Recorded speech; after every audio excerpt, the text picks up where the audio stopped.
Dear student, स्वागत है आप सभी का एयर केमिस्ट्री क्लासेस में। और आज के अपने क्लास का टॉपिक है नेम रिएक्शन। ओके, हम लोग आज से नेम रिएक्शन पढ़ेंगे। ये जो है आपका चैप्टर 11 है ना, chapter 11 alcohol, phenols and ether, class 12 chemistry. ठीक है, तो ये आप जो लोग भी बोर्ड का एग्ज़ाम देने वाले हैं और या जो 12 में अभी रिसेंटली जाएंगे 11th क्लास के बाद, उनके लिए मोस्ट इम्पॉर्टेंट है। तो चलिए पढ़ेंगे आज हम लोग नेम रिएक्शन। तो यहाँ पे देखिए नेम रिएक्शन, ये जो भी आपको दिख रहा है name reaction alcohol, phenol and ether से, ये सारे के सारे प्रीवियस ईयर क्वेश्चन हैं, यानी पिछले कई सालों से नंबर ऑफ टाइम्स पूछे गए हैं। इसलिए ये बहुत इंपॉर्टेंट हैं for the purpose of board exam. ठीक है, 2021 में बोर्ड एग्जाम जिनको देना है, इनमें से कोई भी आ सकता है, जिसमें से ये देखिए विलियमसन सिंथेसिस पे मैंने डबल टिक किया है, ये सबसे ज़्यादा इंपॉर्टेंट है। इसका किसी भी तरह से जैसे डायरेक्ट क्वेश्चन पूछ लेता है या फिर इनडायरेक्ट भी पूछता है। जैसे आपको क्या करेगा, रिएक्टेंट दिया रहेगा, रिएजेंट दिया रहेगा और बोलेगा कि इसका प्रोडक्ट क्या है। तो जब आप नेम रिएक्शन जानते रहेंगे, जब आपके दिमाग में वो बात रहेगी, तभी आप उसका प्रोडक्ट लिख पाते हैं। ठीक है, तो नेम रिएक्शन से उस टाइप से भी क्वेश्चन आता है, इसलिए यहाँ पे जरूरी हो जाता है कि नेम रिएक्शन आप पढ़ें। और आप भी प्रीवियस ईयर क्वेश्चंस उठा के देखेंगे तो आपको दिखेगा कि एक दो नेम रिएक्शंस तो रहता ही रहता है, जिसमें टॉप मोस्ट पे है अल्कोहल, फिनॉल्स एंड ईथर। ठीक है, इसमें से जो सबसे इम्पॉर्टेंट है और जो पूछा गया है प्रीवियस ईयर में, वो मैंने यहाँ पे मेंशन किया हुआ है, इसलिए फटाक से इसको हम लोग पढ़ लेते हैं। ठीक है, तो चलिए, जब वीडियो अच्छी लगे तो लाइक कर दीजिएगा, अपने दोस्तों को भी शेयर कर लीजिएगा और चैनल को तो पक्का से सब्सक्राइब कीजिए बच्चों, बेल आइकन के साथ, ताकि अपना भी दायरा बढ़ता चला जाए। ओके, तो चलिए देखिए, नंबर 1 पे मैंने लिखा है राइमर टैमन रिएक्शन। दूसरा है Friedel Crafts alkylation of phenol. Phenol है, फिनॉल पे काम करेंगे हम लोग।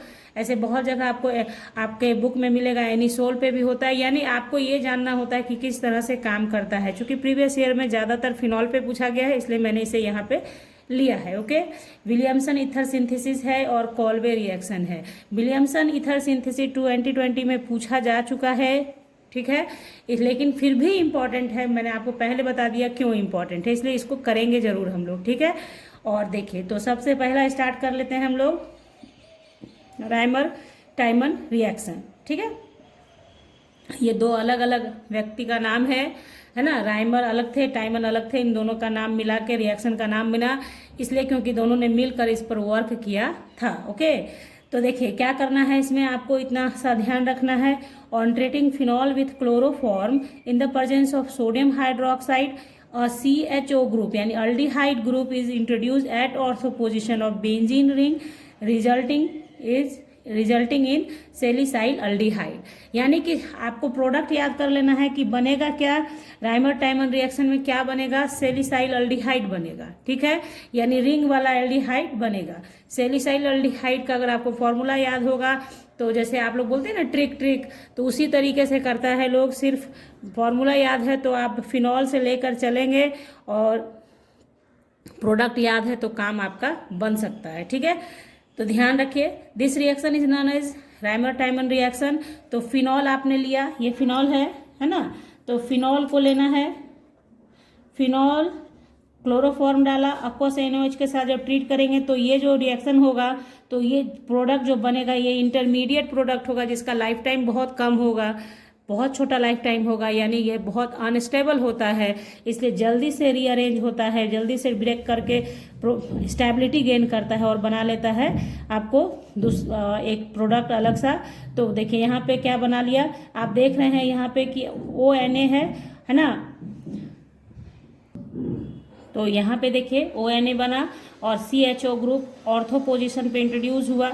और जब इस पूरे का हाइड्रोलिसिस कर देंगे आप, तो क्या हो जाएगा, ये OH ग्रुप यहाँ पे ये जो H+ है यहाँ आके अटैच हो जाएगा और Na आपका एसिड हाइड्रोलिसिस करते हैं तो NaCl बाहर हो जाता है। एसिड हाइड्रोलिसिस मतलब HCl डाला तो H+ आयन यहाँ पे वर्क करेगा, Cl - Na+ के साथ रिएक्ट करके बाहर चला जाता है। ठीक है, तो जैसे बाहर चला जाता है तो घर के बाहर की बात नहीं है। जैसे क्या होता है, बन के प्रोडक्ट मिलता है तो मेन प्रोडक्ट आप ले लेते हैं और बाई प्रोडक्ट को छोड़ दिया जाता है। ठीक है, तो यहाँ पे क्या है, सैलिसाइल अल्डिहाइड बना। और यहाँ पे एक बात और क्लियर कर दूँ आपको कि यहाँ पे जो बोला गया कि ऑर्थो पोजीशन, तो देखिए मैंने लिया है फिनॉल, यानी कि स्टार्टिंग कहाँ से है, प्रोडक्ट मेरा फिनॉल है, तो फिनॉल में OH जो है वो पारा पोजीशन पे होगा, क्योंकि OH ग्रुप ही सिर्फ है इसमें। तो इसके बाद जो पोजीशन होगा वो ऑर्थो होगा, उसके बाद वाला मेटा। तो ऑर्थो पोजीशन पे CHO ग्रुप इंट्रोड्यूस होगा। बात आ गई समझ में? क्लियर? तो चलिए, ये हो गया हम लोग का राइमर टाइमर रिएक्शन। तो फिर देखिए नेक्स्ट है Friedel Crafts alkylation of phenol.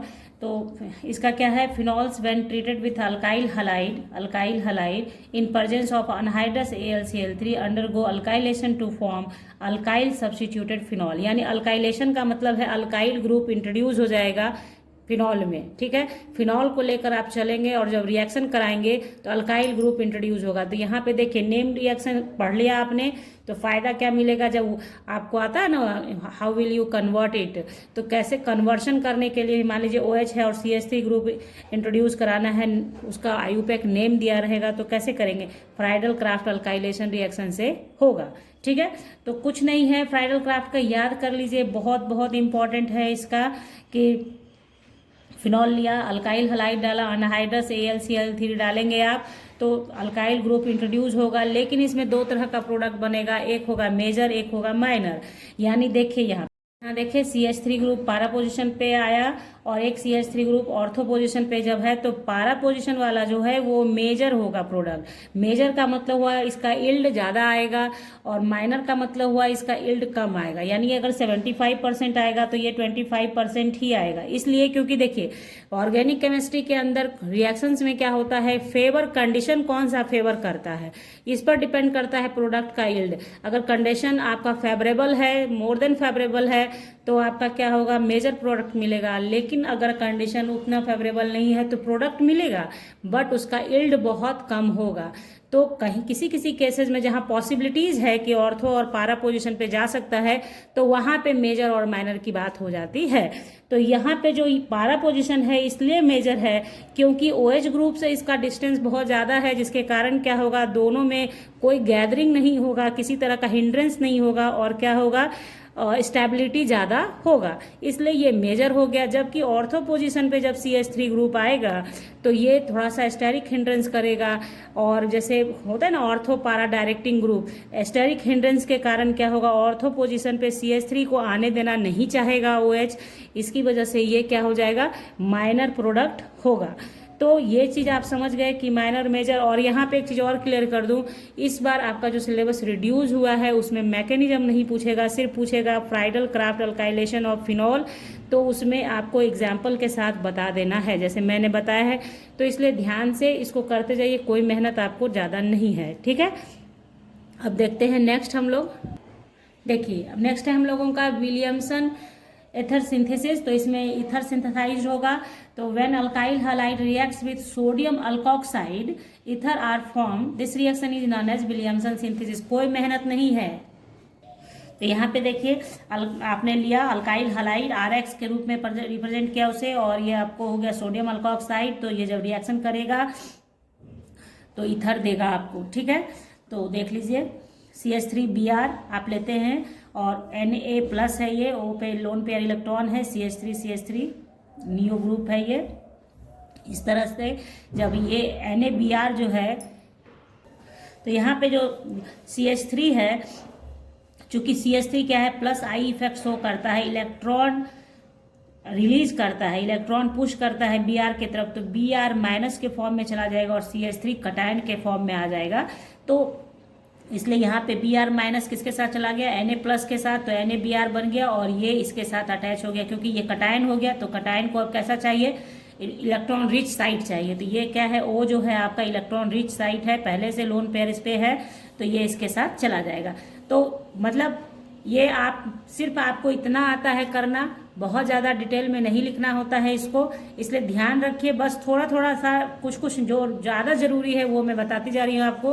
वैसे रिएक्शन मैकेनिज्म का पूरा थ्योरी मैं पढ़ाऊंगी आप लोगों को आगे, अभी पढ़ाया नहीं है मैंने, पढ़ाना है मुझे, तो आप लोगों को अच्छे से समझाऊंगी। अगर आप लोगों को बहुत ज़रूरी होगा तो सब्सक्राइब करके रखिए चैनल को, ताकि आप देख सकें किस तरह से मैकेनिज्म होता है, रिएक्शन मैकेनिज्म कैसे होता है, ठीक है। क्योंकि एक जगह पे अगर सारा चीज़ बताने बैठेंगे तो बहुत लंबी वीडियो हो जाती है।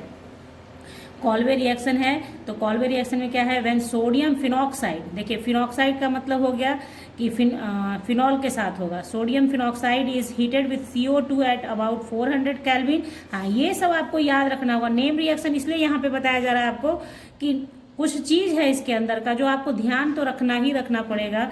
CO2 at about 400 kelvin and under 4 to 7 atmospheric pressure sodium salicylate is formed as major product which on acidification gives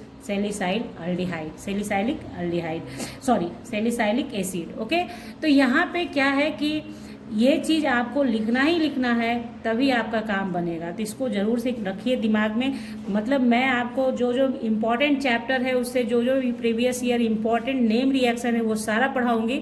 तो आपको बस उतना का प्रिपरेशन करना है और 100% गारंटी के साथ उसी में से 2 आएगा, उसके आगे कुछ नहीं आएगा, ठीक है। तो ये तो आपने लिख दिया। अब इसका मैकेनिज्म दिखा देते हैं। तो देखिए ये आपने पहले फिनॉल लिया, उसको NOH के साथ ट्रीट करेंगे आप फिनॉल को, तब बनेगा ये क्या, फिनॉक्साइड बन गया, सोडियम फिनॉक्साइड जो पीछे लिखा गया है। तो सोडियम फिनॉक्साइड आपने पहले बनाया क्या डाल के, NOH डाल के, और CO2 के साथ जब आप ट्रीट करेंगे उसको 400 केल्विन और 47 एटमॉस्फेरिक प्रेशर पे, तो पहले वो बनाएगा एक इंटरमीडिएट स्टेज आएगा, उसका इंटरमीडिएट कंपाउंड बनेगा जो कि स्टेबल नहीं होगा। तो वो फिर आप जब उसका एसिडिफिकेशन करेंगे, हाइड्रोलिसिस करेंगे, एसिड हाइड्रोलिसिस करेंगे, तो क्या हो जाएगा, वो कन्वर्ट हो जाएगा आपको किसमें, सैलिसाइलिक एसिड, या इसको आप बोल सकते हैं 2 हाइड्रोक्सी बेंजोइक एसिड। तो यहाँ ये देखिए 1 यहाँ है, ये 2 हो गया, तो 2 हाइड्रोक्सी, और ये पूरा इस तरह ये जो होता है ये ग्रुप क्या कहलाता है, बेंजोइक एसिड कहलाता है। इसलिए आप लिख सकते हैं 2 हाइड्रोक्सी बेंजोइक एसिड। तो बेंजीन का नॉमेनक्लेचर आपने पढ़ रखा होगा, तो थोड़ा थोड़ा आपको दिमाग में होगा इस चीज़ का, ठीक है। तो यहाँ पे देखिए, तो इस तरीके से ये हुआ मैकेनिज्म इसका। देखिए थोड़ा थोड़ा बता देती हूँ कैसे होता है। CO2 पहले क्या करता है, कटायन फॉर्मेशन करता है, फिर ये अटैक बेंजीन ये यहाँ पे ये जो कटायन है ये इलेक्ट्रॉन रिच साइड ढूंढता है, चूंकि पॉजिटिव है तो इसको इलेक्ट्रॉन रिच साइड चाहिए, तो इलेक्ट्रॉन रिच साइड के पास पहुँचेगा, आपका बना लिया क्या, इंटरमीडिएट स्टेज। फिर वो कन्वर्ट होता है, वो आपको ये बनाएगा आपको, तो ये आपस में रीअरेंजमेंट करता है और आपको ये प्रोडक्ट देता है। और जब इसका आप एसिडिफिकेशन करते हैं यानी एसिड हाइड्रोलिसिस करते हैं तो ये आपको सैलिसाइलिक एसिड देता है। तो ये ज़रूरी नहीं है आपको एग्जाम में लिखना, सिर्फ ऐसे ही मैंने बताया है, आपको यहीं तक करना है।